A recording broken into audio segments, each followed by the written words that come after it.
ఏం ఘోరం ఇది నాకు అర్థం కాదు. మళ్ళీ ఈ చేసినాడు కూడా ఇప్పుడు మళ్ళీ అదే కాంగ్రెస్ పార్టీ అంతేనా? మళ్ళీ పాత కాంగ్రెస్ మోపైంది, మళ్ళీ కరెంట్ కోతలు మోపైనాయి. వెనకాలం ఇంకేం గతి అవుతుందో మార్చి ఏప్రిల్ ఏమవుతుందో ఇంకా కరెంటు కోతలు మోపైనాయి, మంచినీళ్ళు సరికొత్తలు, అడిగే నాతులు లేడు.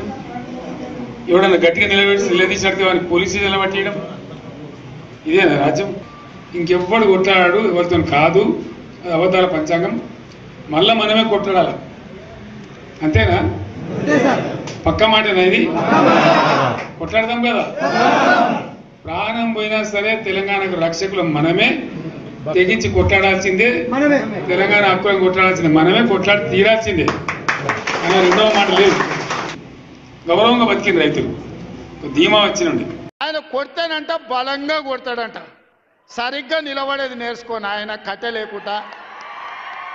నీ పరిస్థితి ఎట్లుందో తెలంగాణ సమాజానికి తెలియదా? నువ్వు తూగుతున్నవా, సోగుతున్నవా, నువ్వు నిలబడగలిగే పరిస్థితిలో ఉన్నవా? ఆయన బలంగా కొడతాడంట, ఆయన లేచి వస్తాడు. ఏం ఘోరం ఇది నాకు అర్థం కాదు. మళ్ళీ ఈ చేసినాడు కూడా ఇప్పుడు మళ్ళీ అదే కాంగ్రెస్ పార్టీ అంతేనా? మళ్ళీ పాత కాంగ్రెస్ మోపైంది, మళ్ళీ కరెంట్ కోతలు మోపైనాయి. వెనకాలం ఇంకేం గతి అవుతుందో మార్చి ఏప్రిల్ ఏమవుతుందో ఇంకా కరెంటు కోతలు మోపైనాయి, మంచినీళ్ళు సరికొత్తలు, అడిగే నాతులు లేడు. ఎవడన్నా గట్టిగా నిలదీసి వాడిని పోలీసు నిలబట్టేయడం ఇదేనా రాజ్యం? ఇంకెవ్వడు కొట్లాడాడు, ఎవరితో కాదు. అది అబద్ధాల పంచాంగం. మళ్ళా మనమే కొట్లాడాలి అంతేనా? పక్క మాటేనా ఇది? కొట్లాడదాం కదా.